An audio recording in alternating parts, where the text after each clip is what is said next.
Salam saudara yang dikasihi Tuhan. Senang sekali bisa bertemu kembali di ibadah online kami pada hari ini. Dengan hati yang penuh sukacita, mari kita memuji, menyembah, dan mendengarkan firman Tuhan pada hari ini. Hanya Tuhan Yesuslah sumber pertolongan, pengharapan, dan penghiburan bagi kita semua. Ibadah onsite sudah dimulai di Gereja Emmanuel Assembly of God setiap hari Minggu jam 1.30 siang. Mari bergabung dan beribadah bersama kami. Untuk informasi yang lebih lanjut, silakan Anda menghubungi nomor telepon 644 555 66. Tuhan Yesus memberkati.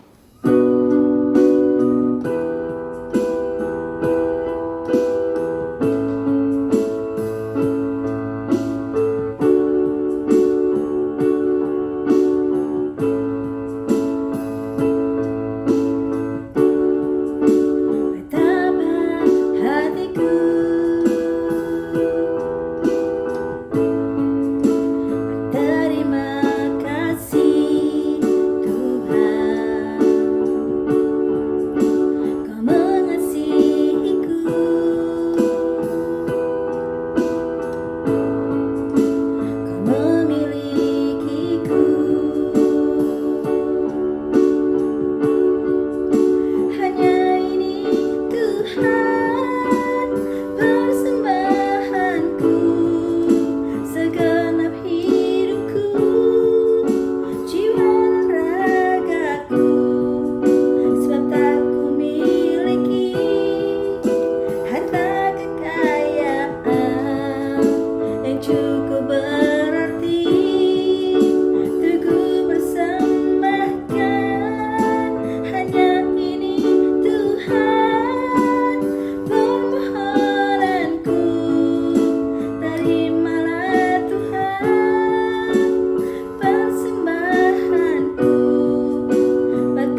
Selamat siang saudara, dan senang sekali kalau hari ini kita boleh ketemu di ibadah online, dan kami percaya saudara selalu dalam keadaan yang sihat dan saudara selalu menerima berkat Tuhan dan dapat perlindungan dari Tuhan. Hari ini saya ingin mau sharing tentang kedatangan Tuhan atau perangkatan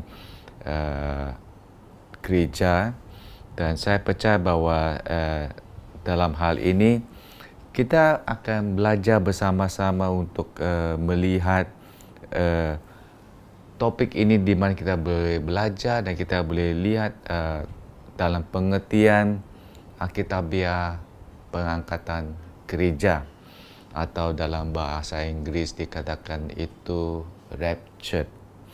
Dan kita akan berdoa dulu, dan kemudian kita akan baca firman Tuhan. Ya, mari kita berdoa bersama-sama. Tuhan Yesus, terima kasih buat hari ini. Bapa, kami percaya Tuhan bahwa Engkau selalu melindungi setiap anak-anak-Mu. Bapa, kami minta pengertian sementara kami belajar bersama-sama. Kami minta Engkau buka hati kami dan telinga kami, Tuhan. Terima kasih buat semuanya, Tuhan. Di dalam nama Yesus Kristus kami berdoa. Amin. Saya akan baca dari kitab Injil Matius pasal 24 ayat 37 sampai 39, dan kemudian kita akan baca 1 Tesalonika pasal 4 ayat 16 sampai 17. Di Matius pasal 24 ayat 37 dikatakan di sini bahwa sebab sebagaimana hal yang pada zaman Nur, demikian pula hal kelak pada kedatangan Anak Manusia. Sebab sebagaimana mereka pada zaman sebelum air bah itu makan dan minum, kawin dan mengawinkan, sampai kepada hari Nur masuk ke dalam batra. Dan mereka tidak tahu akan sesuatu sebelum air bah itu datang dan melayakkan mereka semua. Demikian pula lah hanya kelak pada kedatangan Anak Manusia. Dan sudah kita akan baca di 1 Tesalonika pasal 4 ayat 16 sampai 17. Dan sebab pada waktu tanda diberi, yaitu pada waktu penghulu malaikat berseru dan sangkakala Allah berbunyi, maka Tuhan sendiri akan turun dari surga. Dan mereka yang mati dalam Kristus akan lebih dahulu bangkit. Sesudah itu kita yang hidup, yang masih tinggal, akan diangkat bersama-sama dengan mereka dalam awan menyongsong Tuhan di angkasa.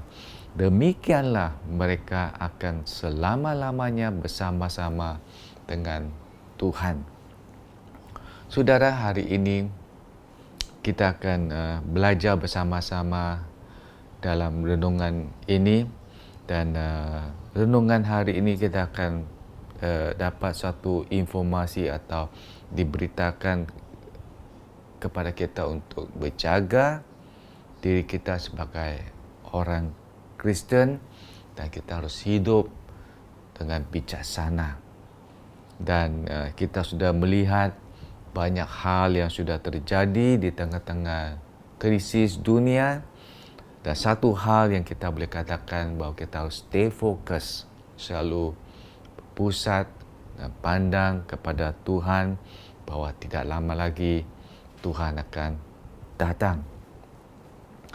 Dan di sini ada objektif yang kita boleh belajar bersama-sama dalam renungan ini. Dan objektif yang pertama itu untuk memberitahu kita, untuk tetap waspada pada waktu akhir zaman sudah dekat. Tidak lama lagi Tuhan akan datang. Dan kita juga berdoa agar kita tidak terlelap atau kedinginan, seperti dalam bahasa Inggeris bilang tu become cold ya di dalam Tuhan. Dan yang ketiga, untuk bersiap-siap ya, dan untuk menatap, untuk pandang kepada hari yang akan datang, yang di mana kita akan melihat bahwa pada waktu Tuhan datang, kita akan melihat suatu kemuliaan Tuhan. Ya. Dalam pendahuluan ini, saya mau sharing kepada saudara. Saya percaya bahawa saudara pernah mengalami sesuatu hal yang terjadi dalam kehidupan saudara sendiri, di mana adakala sudah dengar muzik dan sudah seringkali pakai earpiece ya, atau di mana sudah pakai mikrofon yang besar di telinga dan sudah hanya beristirahat, relax dan dengar muzik, dan kemudian tidak lama sudah hanya terangkat begitu saja secara situasi yang indah dan juga begitu tenang, dan sudah rasanya terangkat dalam sesuatu yang boleh kata inspirasi yang sudah menikmati ya. Dan kita akan melihat di sini, ini sepertinya akan terjadi dalam kehidupan kita, dalam hal-hal yang momen yang kita menantikan kedatangan Tuhan. Dan kita akan lihat sesuatu yang terjadi begitu cepat dengan sekejap mata, dan kita akan hanya terangkat dan ketemu Tuhan di awan-awan. Dan kita akan lihat bahwa seringkali banyak orang tu tanya, kapan perangkatan gereja itu akan terjadi dan kapan Yesus akan kembali. Banyak yang orang selalu tanya-tanya kepada diri. Dan sudah saat ini saya mau katakan bahwa kita harus siap-siap dan kita harus berjaga dalam kehidupan kita secara pribadi. Dan di mana kita melihat dunia yang terjadi dengan sesuatu yang remarkable, seperti yang luar biasa yang terjadi, dan sesuatu hal yang terjadi dan membuat kita terheran ya. Dan kita harus tahu bahwa apa yang terjadi dalam dunia ini di tengah-tengah kejadian, dan ini satu tanda-tanda di mana kita harus lihat bahwa rapture atau pengangkatan gereja akan tidak lama lagi. Dan saudara, sebagai orang Kristen, kita harus bersiap-siap. Jangan kita tertinggal. Dan hari ini saudara, kita harus sungguh-sungguh selalu bersiap untuk melihat kejadian ini. Ya, be ready. Dan kita harus benar-benar tu menjadi seorang lahir baru. Dan ini seringkali kita tahu bahwa banyak orang yang mengakui bahwa mereka itu adalah orang percaya. Tapi saudara, satu hal yang kita lihat bahwa walaupun kita katakan kita ada orang percaya Tuhan, dan kita harus sungguh-sungguh menunjuk kehidupan kita kepada orang lain itu bahwa kita adalah sungguh-sungguh orang Kristen, yang kita akan menunjuk kehidupan kita yang sungguh-sungguh ya. Dan hari ini kita akan melihat ya, kita perlu bersiap sedia, be ready ya. Momen yang perangkatan gereja akan terjadi. Poin nombor 1 kita akan lihat di sini bahwa arti pengangkatan gereja. Sudah boleh lihat satu gambar cat di situ, ya, yang saya akan tunjuk satu gambar, dan dalam secara Alkitabiah tentang pengangkatan gereja, dan kita akan lihat bahwa Yesus akan datang pada akhir zaman dengan seperti berdiam-diam atau rahasia, ya. Dia datang di tengah-tengah awan dan Yesus kumpul orang-orang percaya. Nah, dan kita akan lihat bahwa orang Kristen yang sudah berangkat, ya, dan kita akan lihat bahwa pada waktu Yesus datang, mereka diangkat dulu, dan mereka akan dibangkit dan ketemu Yesus, dan itu juga tiba-tiba sebagai orang Kristen yang masih hidup, ya, mereka itu akan angkat secara langsung, ya.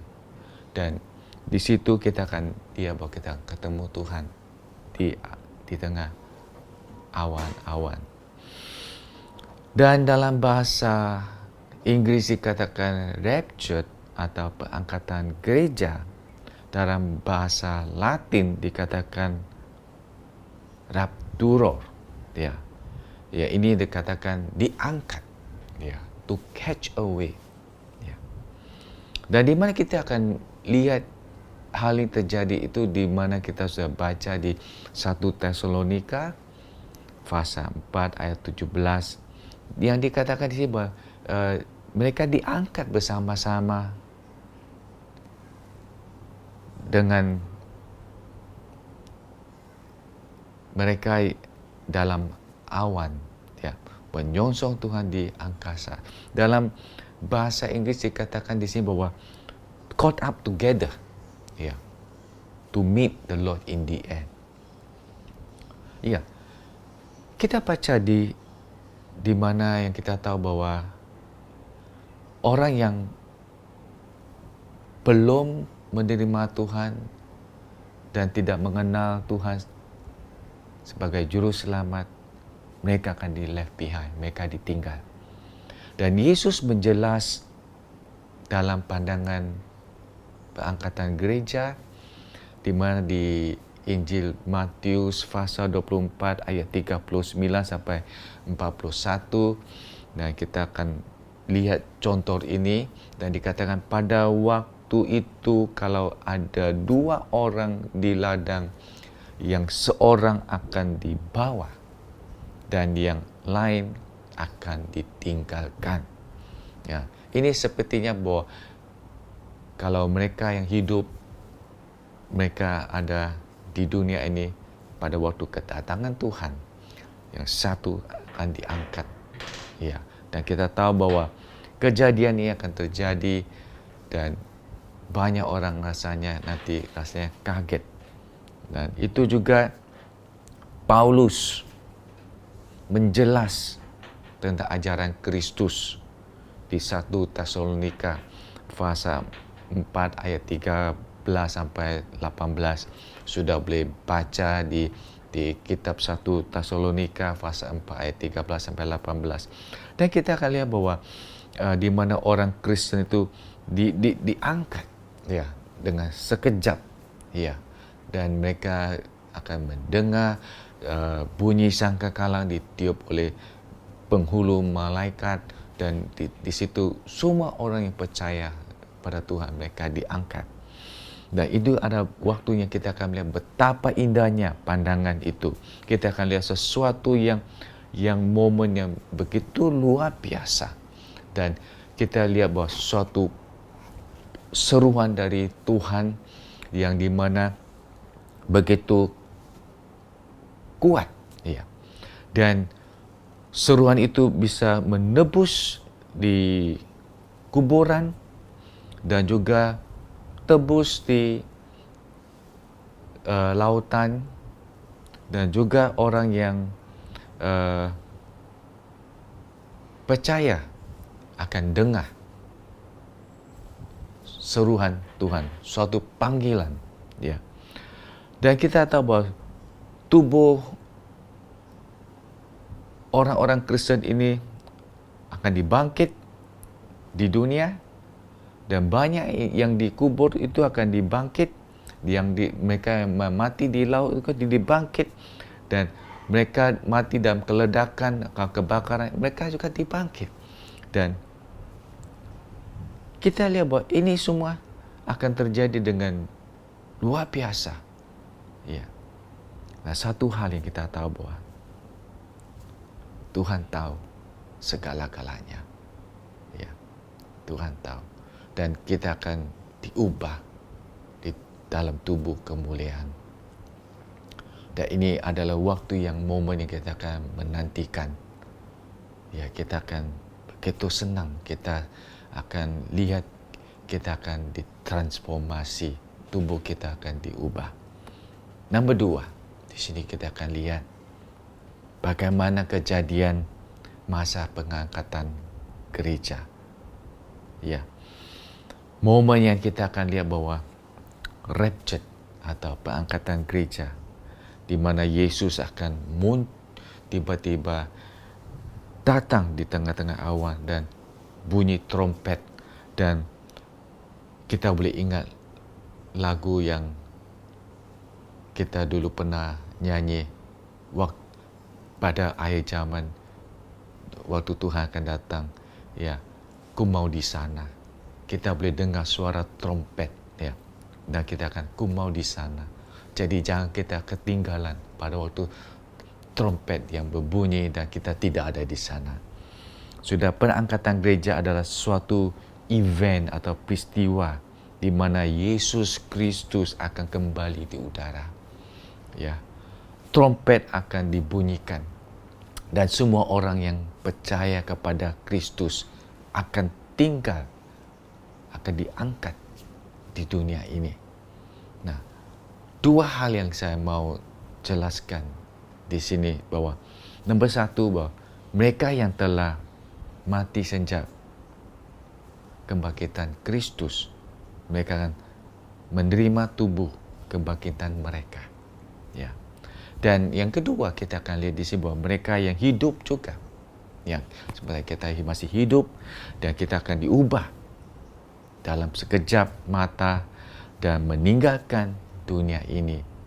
Sudah, kita akan baca hal ini di 1 Tesalonika pasal 4 ayat 16 sampai 18. Kita akan lihat di sini bahwa ya, sebab waktu tanda diberi, yaitu pada waktu penghulu malaikat berseru dan sangkakalang Allah berbunyi, maka Tuhan sendiri akan turun dari surga, dan mereka yang mati dalam Kristus akan lebih dahulu bangkit.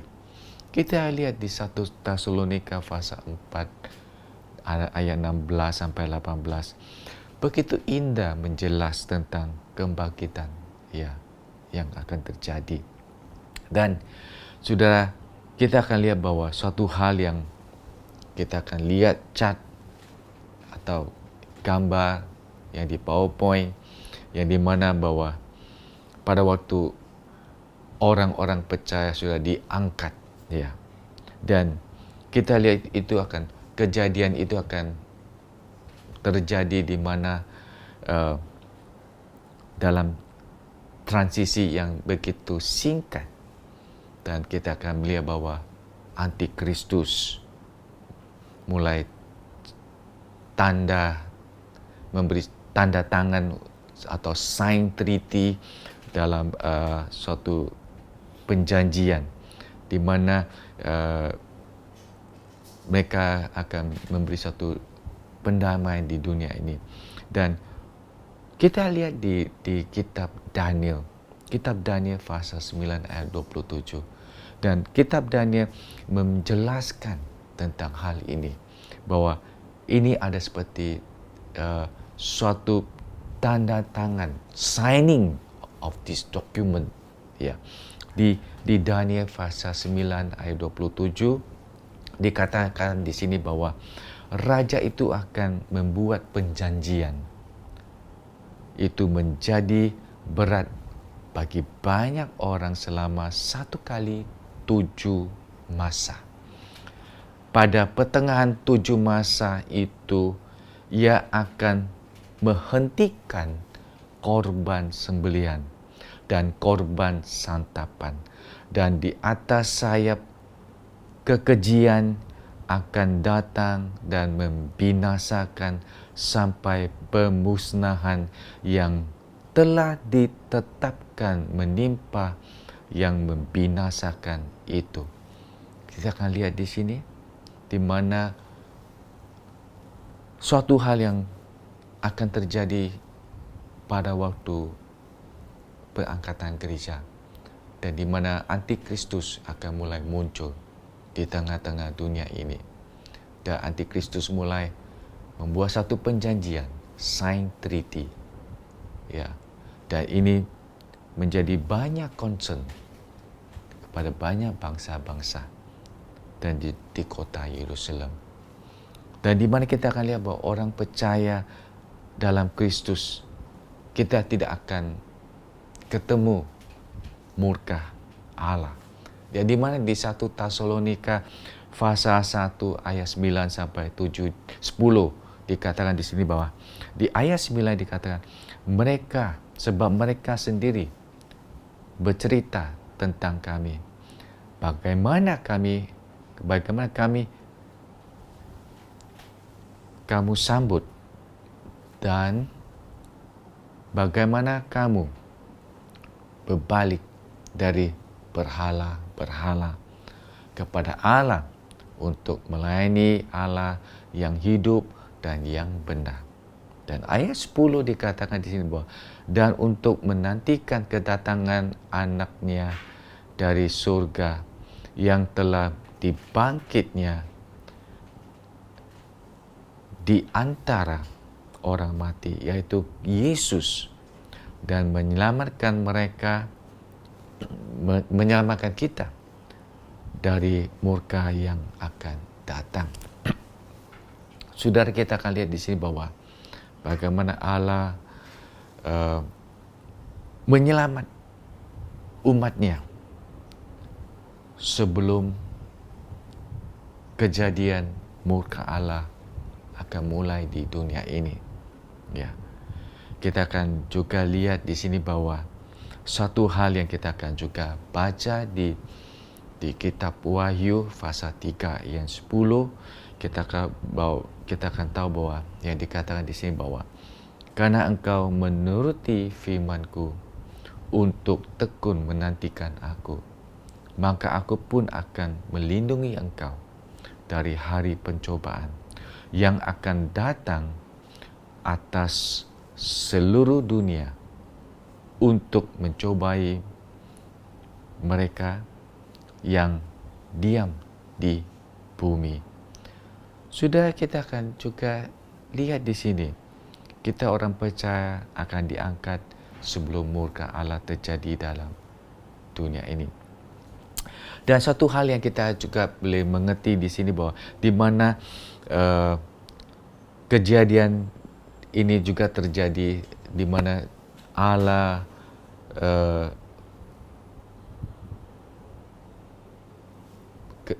menampak dirinya kepada Abraham dan berkata kepada Abraham bahwa sebelum hal ini akan terjadi untuk memusnah Sodom dan Gomora, ya, Abraham tanya kepada Allah, ya, dengan di kitab Kejadian pasal 18 ayat 23, dan Abraham datang mendekati dan berkata, apakah engkau akan melayapkan orang benar bersama-sama dengan orang fasik? Ya, kita tahu bahwa di sini bahwa jawapan itu tidak. Di mana kita tahu bahwa Allah menyelamatkan Lot dan 2 anak perempuannya sebelum Allah memusnahkan Sodom dan Gomora. Ya. Dan kita juga lihat kejadian ini bahwa di mana Nabi Nur, keluarganya diselamat. Dan sudah boleh baca di kitab Kejadian pasal 5 ayat 21 sampai 24, pasal 7 ayat 9 sampai 10 dan pasal 16 di mana bahwa Nabi Nur dan anaknya mereka membangun buat Batra dan keluarganya diselamat sebelum air bah.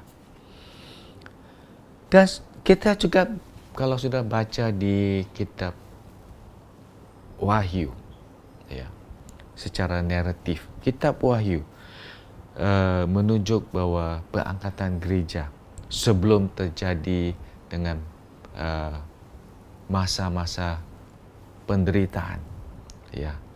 Dan di mana kalau masa-masa penderitaan itu mulai, gereja tidak disebut dalam kitab Wahyu mulai dari fasa 4 sampai yang ke-19.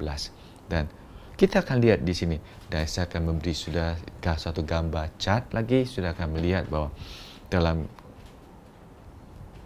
kitab Wahyu dari fasa 2 sampai yang ketiga, yang diisi itu ada 7 surat untuk 7 gereja, ya. Dan saya percaya bahwa sudah akan tahu nama-nama 7 gereja, dan itu terjadi mulai dari fasa 4, ya.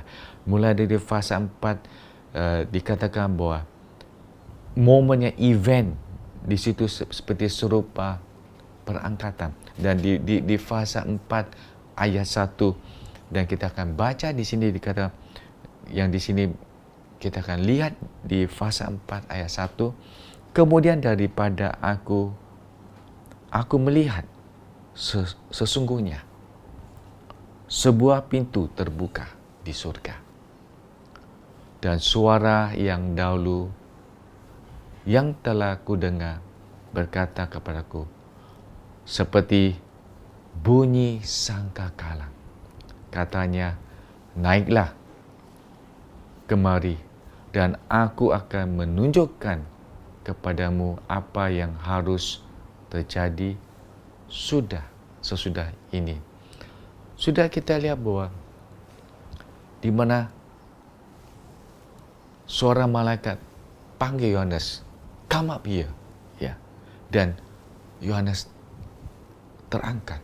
Dan momen dari situ kita sudah lihat bahwa dari fasa 4, mulai dari fasa 4, tidak disebut lagi tentang gereja sampai gereja itu kembali di dunia sebagai mempelai Kristus. Dan yang poin ketiga kita akan lihat di sini bawah, penderitaan setelah perangkatan gereja. Saya hanya memberi contoh kepada saudara, dan kita akan lihat bahwa pada waktu perangkatan itu terjadi, ya, dan kita akan lihat bahwa di mana dalam masa-masa penderitaan selama dunia ini akan terjadi dalam 7 tahun, ya. Dan kita lihat di mana kejahatan mulai memperluas tanpa ada penahan, ya.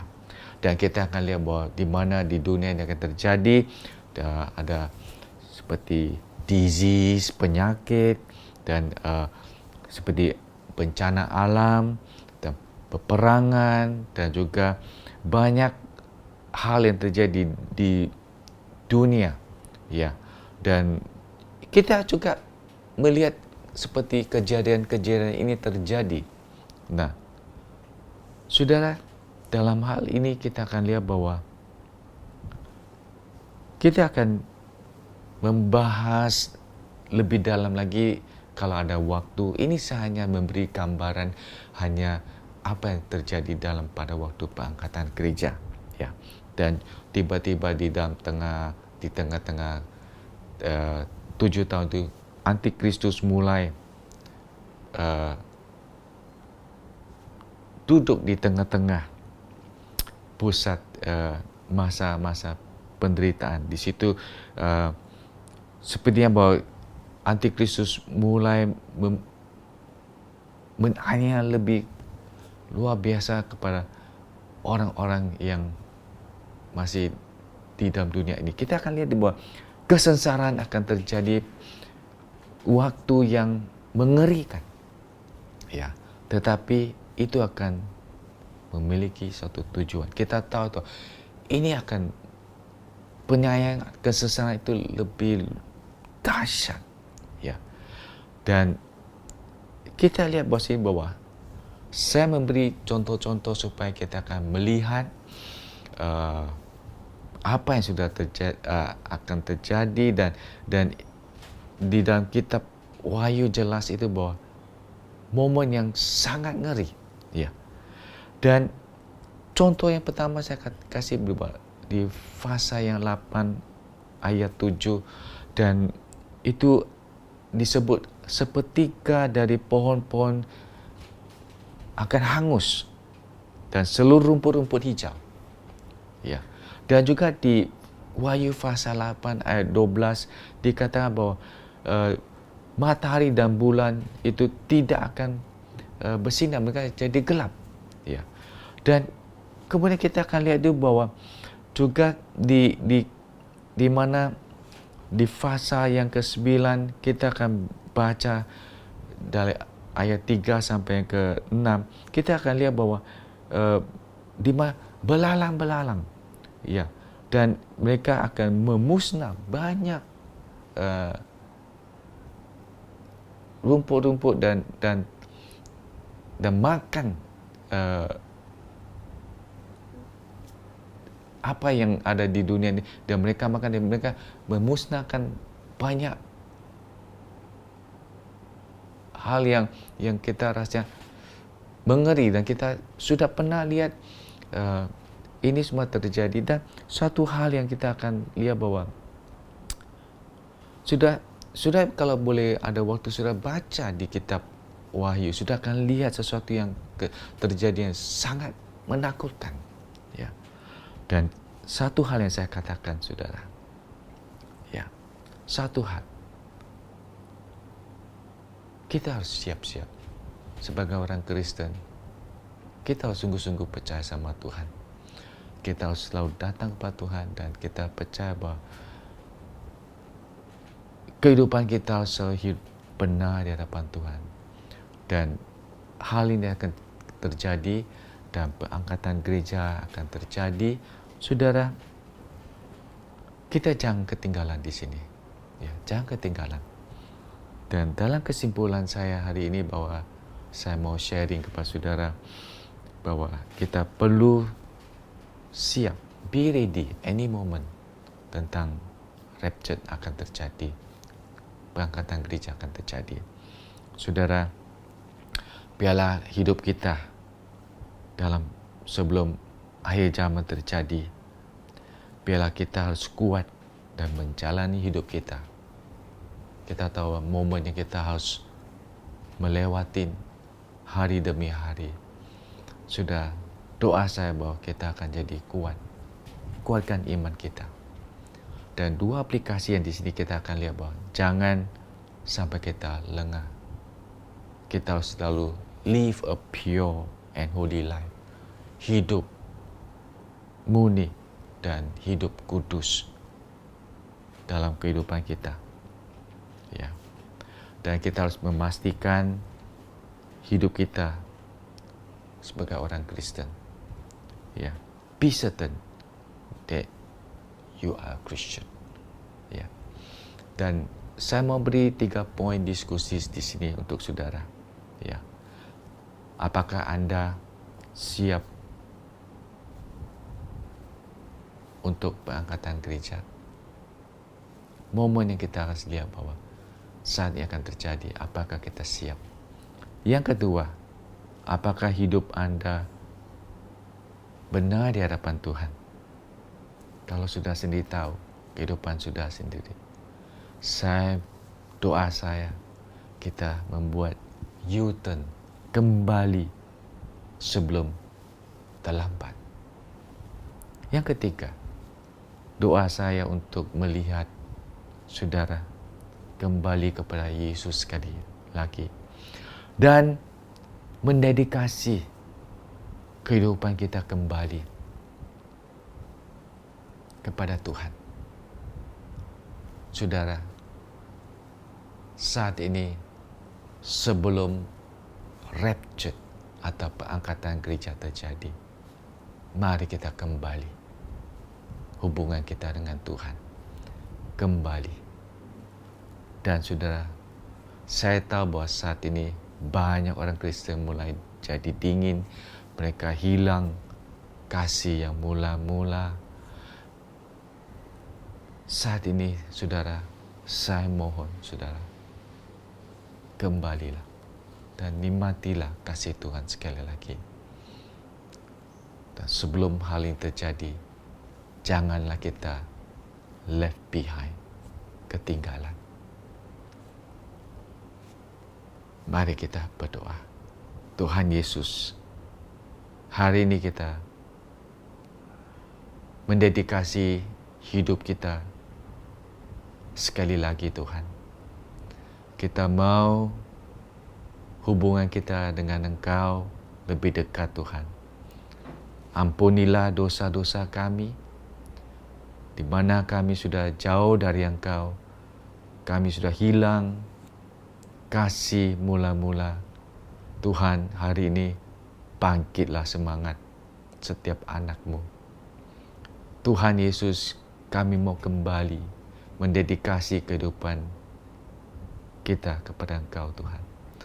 Yesus, tolong setiap anak-anak-Mu Tuhan. Ampunilah dosa kami. Dan hari ini kami mau serahkan kehidupan kita secara pribadi. Tuhan, pakailah kehidupan setiap anak-Mu yang kita serahkan kehidupan kita masing-masing kepada Engkau Tuhan. Pakailah kehidupan anak-Mu sekali lagi Tuhan. Biar mereka menjadi semangat, mereka akan bangkit dan mereka akan menikmati kasih-Mu sekali lagi. Terima kasih Tuhan untuk menerima setiap anak-anak-Mu Tuhan. Terima kasih Tuhan buat penampunan-Mu Tuhan. Terima kasih dalam nama Tuhan Yesus kami berdoa. Amin. Saudara, sebelum jangan lupa minggu depan adalah minggu pertama. Sudah boleh siap roti dan air anggur. Dan nanti sudah setelah firman Tuhan minggu depan kita akan ambil Holy Communion bersama-sama. Terima kasih. God bless you. Puji Tuhan. Terima kasih Tuhan Yesus buat firman Tuhan pada hari ini. Kiranya firman Tuhan hari ini memberkati kita semua dan menguatkan iman kita semua. Persembahan adalah salah satu bagian daripada beribadah. Mari kita memberi dengan hati yang penuh sukacita. Persembahan bisa dilakukan melalui scan di QR Code yang tersedia bagi saudara. Dan bila saudara memiliki permohonan doa, saudara juga bisa scan di QR Code selanjutnya. Sampai ketemu, Tuhan Yesus memberkati.